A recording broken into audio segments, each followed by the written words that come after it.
Hey everyone, welcome back to my channel. In this video I am going to cover Vallejo Primers. This will be the most definitive video on how to airbrush Vallejo Primers and get the best results out of them. Vallejo Primers are probably one of the most hated modeling items in the modeling world. And there's reasons for that. They have some weaknesses and that is why they're hated. But if you understand how to fix those weaknesses, which I'm going to share here, you will be able to get them to work and they will become an essential modeling tool for you. So stick around, let's go through all of the issues and how to get the best results out of Vallejo Primers.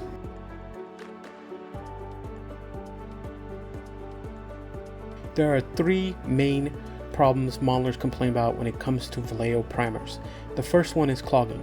Vallejo Primers are known to clog often when you're airbrushing. Now, the exception isn't the rule. There are some modelers who will say it never clogs for me. Okay, that's great, but a majority of modelers, it does clog. And this is why people complain about Vallejo Primers. The second issue is sanding. Vallejo Primers have a tendency to gum up if you sand them. And there's a reason for this, and I'll explain this later. But sanding is a huge problem, and you can see videos online where modelers have tried to sand and it just gums up. The last problem is lifting. Primer should stick to the surface and provide a strong foundation for paint and for masking. Vallejo primers tend to lift, and there's a reason for this as well, which I will explain. But these are the three common problems in relation to Vallejo primers.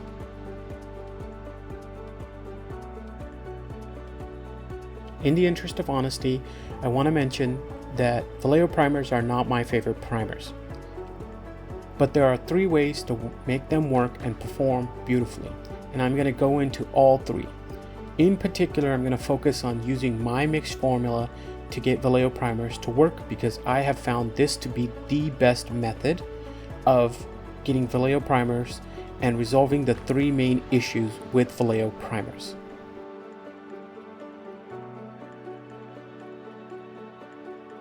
Let's talk about how Vallejo teaches you how to use their primers. This method from Vallejo resolves the three issues Vallejo primers are known for: clogging, lifting, and it makes the primer sandable. The method is to airbrush Vallejo primers using Vallejo thinners, 1 to 2 coats, then wait 4 hours, then add in more coats, and then wait 24 hours for the primer to cure. Does this method work? Yes, I've tested it. It works. Vallejo primers will sand, they won't lift, they won't clog, etc. However, I personally do not like this method. I think it is just ridiculous to have a primer wait 26 plus hours for it to work properly. Is just not a good method. So personally, I do not like this method. I do not recommend this method.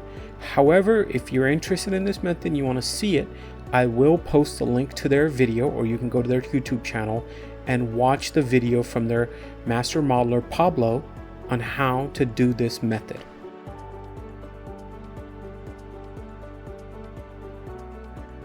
Before applying primers of any kind, I recommend you wipe down your model with iso alcohol. When building a model, you are leaving hand oils on it. There's going to be dust from sanding and other potential contaminants that can affect your primer layer. Thus, wipe your model before airbrushing your primer coat. Once the iso is dry, which only takes seconds, you can start priming your model. Your first pass should be light to break the surface tension. Then you can come in with heavier coats and build up until you're happy. I don't have a set amount of coats that I recommend airbrushing. I go until I'm happy with the look and I cannot see the color of the styrene plastic underneath. One of the biggest problems modelers have with Vallejo primers is clogging while airbrushing. By adding in my mixture formula, you will not have this issue. This section is sped up by 2x, and you can see I'm not suffering from any clogging issues. The primer is flowing beautifully and laying down smooth. It has a satin-like look for now, but will dry to a flat finish. Also, don't blast the primer on. It is heavily thinned, so it will run. Go nice and slow and build it up.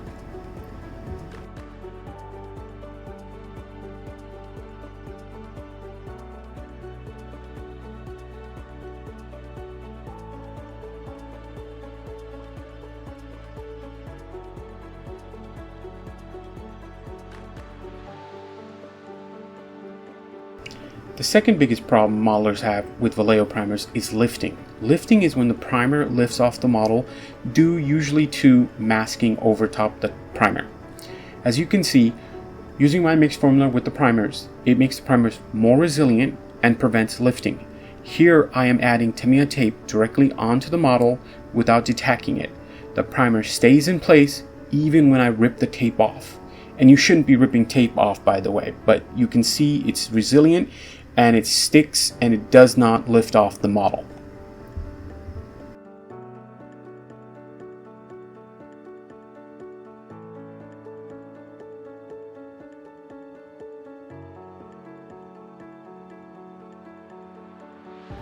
The third biggest problem modelers have with Vallejo primers is sanding. There are two issues in sanding Vallejo primers. One, the primers have a tendency to gum up on themselves. Two, the primers do not feather out well. However, if you use my mix formula, the sanding issue is resolved on both fronts. Here I'm using a 400 grit sanding sponge. Notice that the primer is not gumming up and that it's feathering out very nicely. To smooth out everything, I will come back with 2000 grit sanding sponge.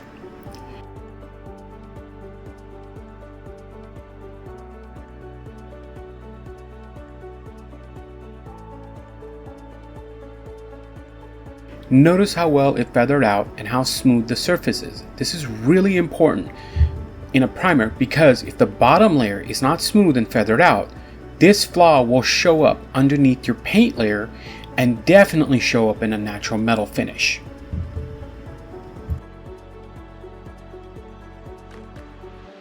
This is where the rubber meets the road. So I'm going to come back in and I'm going to prime the area where we lost the primer due to sanding. And using my mixture formula, you're going to get a nice, smooth, feathered out edge. And so when you come over with more primer, it will blend in and it will look like you never sanded the primer at all. So we're going to let it rest, and then when we come back, there's a nice, smooth finish where we sanded. That's what you want from a primer. You don't want it to have steps that can show up under the paint. And here I'm going to demonstrate as smooth as silk by adding in a bright color, and you can see that it's smooth, there's no steps, the primer feathered out beautifully, and then when we airbrushed on top of the primer, it blended in really nicely. And this is what you want from a primer. And this is what you will get if you use my mix formula with Vallejo primers.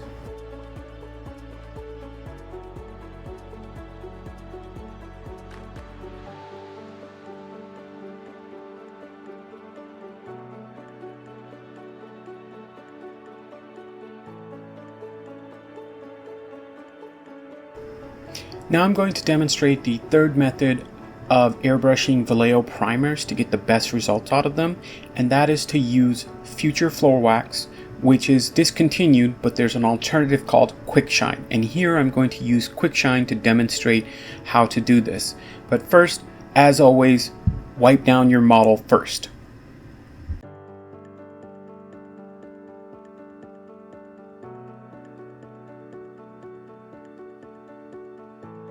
You want to begin with a light coat first to reduce the surface tension, and then come in and build up the primer until you're happy with the glossy look. Notice I'm using low PSI. For gloss, you always want to use a lower PSI. You don't want to blast it on, or the primer and the gloss is going to bounce and you're going to get a flat look. You're not going to get a glossy look. That's why you always want to use lower PSI with the gloss. Now, what is the benefit of using Quick Shine / Future on Vallejo primers? Well, it does the same thing as my mix formula. It just takes a longer time. So if you decide to go this method, make sure you give it plenty of time to dry before you attempt to sand or mask over the primer, at least 4 hours. There's another reason you can use Quick Shine, and that is laziness, like in my case. If I'm going to do this gloss, my mix formula will turn the gloss into a flat. But if you thin the gloss with Quick Shine, you retain the gloss. So it's a little bit of laziness you can do, and I'm a lazy modeler, so if I'm going to do gloss, that's why I use the Quick Shine method. As you can see, it leaves a nice glossy finish. Give it 4 hours to fully cure, and then you can add in your natural metal finish. Now ignore the surface, it looks a little orange peel. but it's actually, the surface is just really bad on this kit, and it's from result of me having to strip this kit over and over for all the testing that I've done, so ignore that, but it's actually a really nice smooth finish once it's set.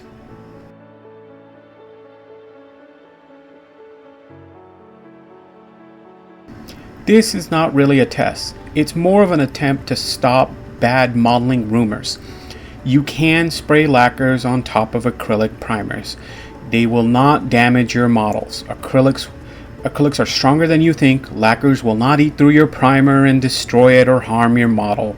We have to stop this kind of stupid thinking. This is how cults start, people. Actually, it's a really vibrant color under that gloss base. I really love the AK lacquers for this purpose. I also wanted to demonstrate the effect you can get from this gloss on Vallejo metal colors, which is typically what I use for natural metal finish.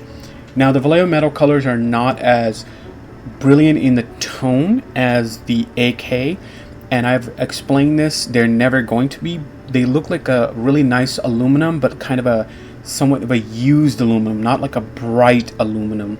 But I just wanted to showcase this alongside the AK, just so you have an idea of the kind of effects you can get with this Vallejo gloss.